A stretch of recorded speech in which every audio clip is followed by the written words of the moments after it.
بخاری شریف میں نا ایک عجب روایت ہے، انوکھا اس کا طرز ہے اور سمجھنے لائق ہے۔ حضرت ابو درداء رضی اللہ تعالیٰ عنہ فرماتے ہیں کہ کسی بات میں نا حضرت عمر فاروق رضی اللہ تعالیٰ عنہ اور سیدنا ابو بکر صدیق رضی اللہ تعالیٰ عنہ کی شکر رنجی ہو گئی، اختلاف رائے ہو گیا۔ لوگ کٹھے رہتے ہیں تو ہو بھی جاتا ہے۔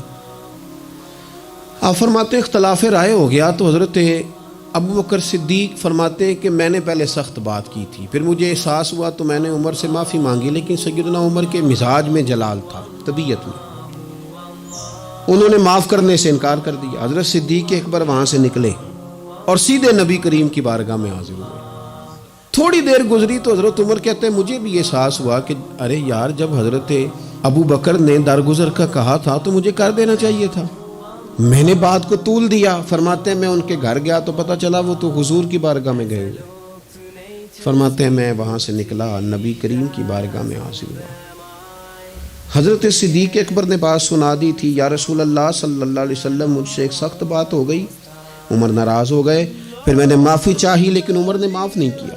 حضرت ابو درداء فرماتے ہیں جناب عمر جب حضور کی بارگاہ میں آئے تو میں نے نبی پاک کے چہرے پہ جلال دیکھا، حضرت صدیق اکبر نے بھی دیکھا، حضرت عمر نے بھی دیکھا، غضب سے ان کے خدا بچائے جلال نظر آ رہا تھا کہ حضور شدید جلال میں ناراض ہیں۔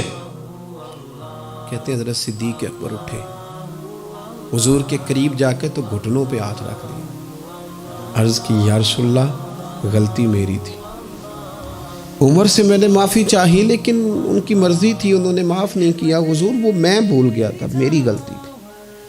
تو نبی کریم نے کس طرح کلام فرمایا، فرمایا عمر تمہاری قوم نے نا مجھے جھٹلایا تھا، ابو بکر نے میری تصدیق کی تھی، فرمایا لوگ تلواریں لے کے مجھے شہید کرنے نکلے تھے، ابو بکر نے سینہ کھول کے میرا دفاع کیا تھا۔ حضرت ابو بکر صدیق نے گھٹنے پکڑے، یا رسول اللہ وہ میری غلطی ہے، حضور مہربانی فرمائے، میں کون ہوں مال خرچ کر سکوں، میری کیا حیثیت ہے، یا رسول اللہ صلی اللہ علیہ وسلم نہیں، وہ ایسی بات کوئی نہیں۔ تو محبوب فرمانے لگے کیا جملے ہیں، کیا درد ہے۔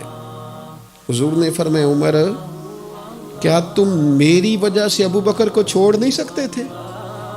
معنی کیا ہے کہ اگر بات ہو بھی گئی تھی تو تم میرا جان کے، میرا محبوب جان کے، پیارا جان کے چھوڑ نہیں سکتے تھے۔ حضرت ابو درداء کہتے ہیں وہ دن اور تا دم وصال پھر کسی بندے نے حضرت صدیق اکبر کو تکلیف نہیں دی۔